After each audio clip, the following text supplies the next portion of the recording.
উপরাষ্ট্রপতি ও উপপ্রধানমন্ত্রীর পদ সৃষ্টি, পরপর দুবারের বেশি প্রধানমন্ত্রী না হওয়া, সংসদে উচ্চকক্ষ, তত্ত্বাবধায়ক সরকার ব্যবস্থা পুনর্প্রবর্তন ও গণভোটের বিধান রাখাসহ সংবিধানের ৬২ জায়গায় সংশোধন চেয়েছে বিএনপি।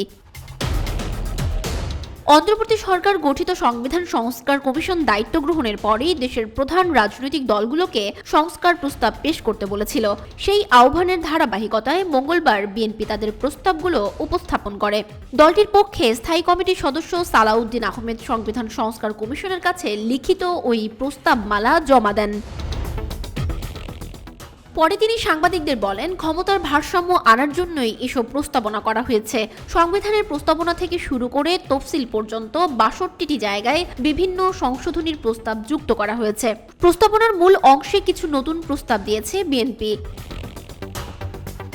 এর আগে গত সোমবার স্থায়ী কমিটির বৈঠকে দল গঠিত সংবিধান সংস্কার ও নির্বাচন কমিশন সংস্কারের প্রস্তাব চূড়ান্ত করে বিএনপি। সে আলোকে গতকাল জাতীয় সংসদ ভবনে সংবিধান সংস্কার কমিশনের কাছে সংবিধান সংস্কার কমিটির সুপারিশ জমা দেওয়া হয়। আজকালের মধ্যে নির্বাচন কমিশন সংস্কার প্রস্তাবও জমা দেবে দলটি। জানা গেছে, স্থায়ী কমিটির সোমবারের বৈঠকে সংস্কার প্রস্তাব চূড়ান্তের পাশাপাশি গত কয়েকদিন দেশব্যাপী চলা অরাজক পরিস্থিতি নিয়ে উদ্বেগ প্রকাশ করেন বিএনপি নেতারা।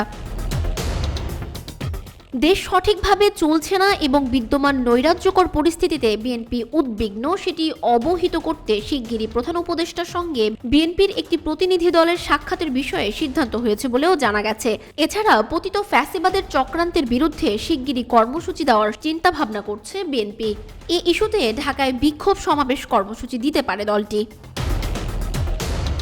সোমবার রাতে রাজধানীর গুলশানে বিএনপি চেয়ারপারসনের কার্যালয়ে স্থায়ী কমিটির বৈঠকে লন্ডন থেকে ভার্চুয়ালি যুক্ত হয়ে সভাপতিত্ব করেন দলের ভারপ্রাপ্ত চেয়ারম্যান তারেক রহমান।